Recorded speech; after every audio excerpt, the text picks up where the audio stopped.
Good morning, students and staff of Stanley Humphrey Secondary School. My name is Renee King. And I'm Muskan Apple. Thank you for joining us today on our Remembrance Day Assembly. We will first have Ryan Johnstone sing the national anthem accompanied by the SHSS band. We ask that everybody rises in silence.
And now we will have Arwen Swanson with the land acknowledgement to honor those who have walked the land before us.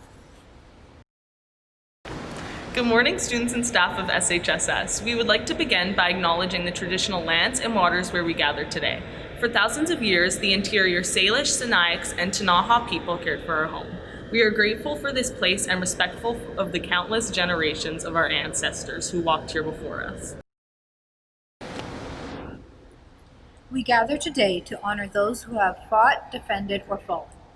Courageous men and women who have served and continue to serve our country during times of war, conflict, and peace.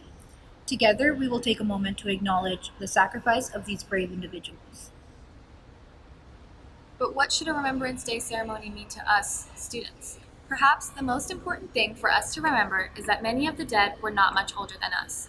They went from classrooms just like ours to flying bombers in France and Italy. Most of them didn't even reach their 21st birthday. This could have been us in those times. So on Remembrance Day, we wear poppies to say, we remember. Let us remember Canada's peacekeeping efforts and those who have dedicated their lives to freedom around the world. Remembrance Day is the one day we gather to do this together. Flanders Fields is a poem written by John McCrae in 1915. Flanders Fields is the English name of the battlefield used in World War I. John McCrae found inspiration to write this poem from his service during the Second Battle of Ypres Salient, which took place in Flanders Fields. Today, Flanders Fields is a memorial that is home to tens of thousands of poppies, where many fallen soldiers rest. The poppy you are wearing today is a symbol that commemorates those who have fought and fallen in war. We will now have Licia recite the poem in Flanders Fields. In Flanders fields the poppies blow, between the crosses row on row, that mark our place, and in the sky the larks still bravely singing fly. Scarce heard amid the guns below, we are the dead short days ago. We lived, felt dawn, saw sunset glow, loved and were loved, and now we lie in Flanders fields. Take up our quarrel with the foe, to you from failing hands we throw the torch. Be yours to hold it high. If ye break faith with us who die, we shall not sleep, though poppies grow in Flanders fields. And now Kieran Tanner will read a poem he wrote. As the trumpets blow, the hum of engines, the sound of spring, the sound of the drop zone about to ring. The silent skeletons still in their seats, the rattle of panels never to the beat. The flash of a light, the flick of a hitch, the dropping bomb with only a swish. The quiet before the first shockwave, the detonation roars as programmed to behave. mushroom rises from way down below. The silence is broken as the trumpets blow. As we know, war does not just affect soldiers. It tears families apart, and many have watched their sons, daughters, mothers, fathers, siblings, and friends go off to war and never return. The grade 12 English students were asked to reflect on the effects of war by writing short narratives, framed as letters to loved ones. Some of them have volunteered to share their work in the following montage. Dear my beloved husband, it's only been 5 days since you left, and life is deteriorating, John. I am writing this letter while tears fall from my face as the kids and I hide from the bombs under the staircase. I wish you were here because you provide me with the feeling of comfort, and I am saddened to be without you during this time. How can I soothe our children when I question my own abilities to even survive the distress of this war? I regret to admit that I am mentally breaking down and cannot see the light at the end of the tunnel without you. Best of luck, my love. I will see you in another life. Your wife, Mary. My dearest family, I am feeling lost being away from you. It breaks my heart to awake every morning having to fight and sacrifice my life to this war. Through all the bombing, screaming, and violence, I think about my family at home and remember why I am here. The friends I have made here have supported me through this despite the dreadful events. I hope you are all doing well and do not worry about me. This time has been awful, but we will survive. I miss you all deeply, and I think about you every day. I will be home soon. Father. Dear Iman, I'm alone. I'm surrounded by men, women of all ages, yet I'm still alone. I'm awoken to faces with fear-filled eyes, while you're awoken to smoky skies. The people here are truly scared for your lives. I long for your return. You will return, right? You will be able to read this postcard one day, right? Our son, Hassan, will be in your arms once again and will grow up with his father by his side, helping him through the tough times. It's been 27 days since you've been gone, and in just 27 days I have become alone. Sincerely, Amira Amit. Dear Mary, I'm very sorry for the last few letterless weeks. The chaos has already started as we arrived in Syria this morning. While coming to the camp, all I saw were children, barely clothed, dirty, and malnourished. I can admit I have been better. My thoughts and feelings have worsened since coming here, although thinking about you and the kids have given me hope throughout this. I'm sorry for the short-lived note. I hope to write to you soon when things calm down. Love, Arthur. Hi, honey. You were supposed to return today. Theo and I even made your favorite apple pie. He's growing up so fast. He has your laugh. Our little town is growing dark. Everyone has lost hope. Even Millie from next door stopped coming to church. Nothing is the same here, but I'm not giving up on you.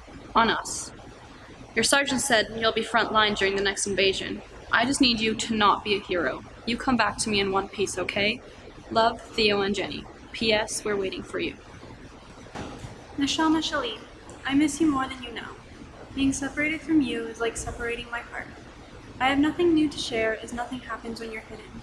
I have learned how to be scared every moment and still go on because I know that one day I will see you again. Oh, how I wish I knew where you were, my soldier. They say that Germany is losing, and I hope that's true because it's so cold here. I know I can't send this letter yet, but I hope that you can hear my pen. Love, Alicia.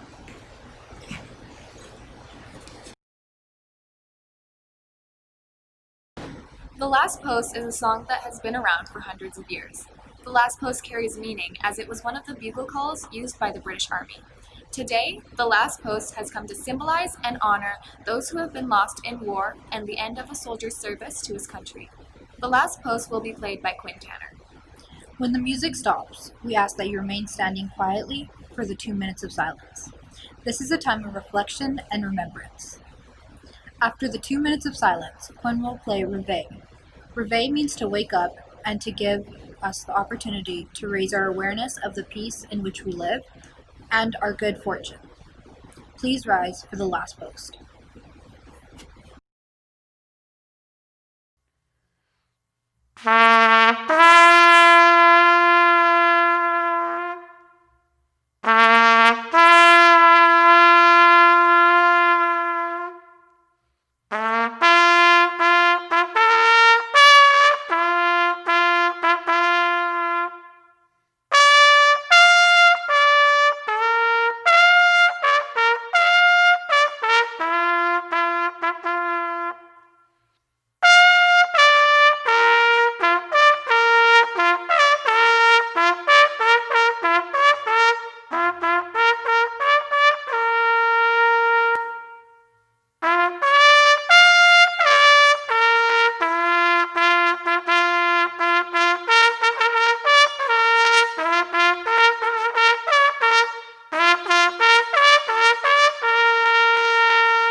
Thank you for gathering and reflecting on the importance of this day.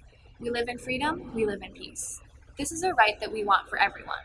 By acknowledging that sacrifice of those who fight for freedom and peace, we can reconnect with our own sense of gratitude for the beauty, safety, and richness of our home. As a school, we carry this gratitude forward and hope for the peaceful resolution of all the world's conflicts. This concludes our Remembrance Day Assembly.